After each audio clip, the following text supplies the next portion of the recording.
Viewers, we're also getting more information where Trump's chosen Vivek Ramaswamy has exposed the Biden administration's sweetheart deal to Pakistan. Vivek Ramaswamy said that hammers soon on New York's Pakistan-owned hotel that Biden government used to shelter illegals, giving USD $220 million to Pakistan. The hotel rent saved Pakistan loan default before the IMF came in. A big breaking news coming from the US, where Vivek Ramaswamy, which has been chosen by Donald Trump, has spoken about a sweetheart deal that was extended to Pakistan. The New York City is estimated to have spent about $220 million US renting a hotel from Pakistan's government to house the illegal immigrants. The controversy involves taxpayer funds, with politicians like Vivek Ramaswamy criticizing this expenditure. The Roosevelt Hotel deal is tied to an IMF bailout for Pakistan and has historic ties to former President Theodore Roosevelt.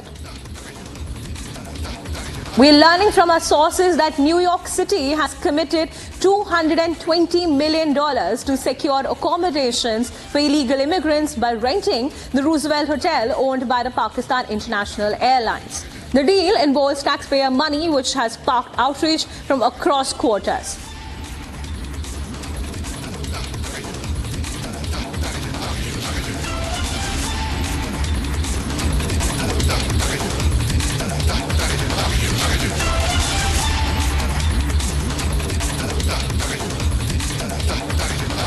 Whereas the Delhi police have arrested AAP leader Naresh Balyan for alleged links in connection to a 2023 extortion case. That comes after BJP released an audio clip of Balyan speaking with gangster Kapil Sangwan, discussing the ransom from businessmen. Watch this report for all the details.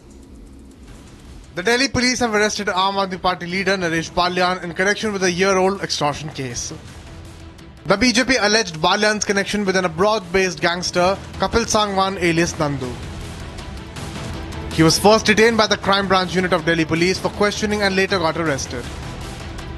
This arrest comes after an investigation revealed audio clip of a conversation between Balyan and Kapil Sangwan. The conversation involved discussions around collecting ransom money from businessmen. Earlier, Balyan had refuted the extortion allegations levelled by the BJP, saying the BJP is spreading lies about him. Aam Aadmi Party too has alleged conspiracy, saying BJP is agitated by Arvind Kejriwal's frequent questions of deteriorating law and order in the national capital. Naresh Balyan को गिरफ्तार कर लिया गया है बेबुनियाद मामले में, बिना किसी आधार के, बिना किसी साक्ष्य के। क्या ये कानून है? क्या ये अमित शाह और भारतीय जनता पार्टी का कानून है?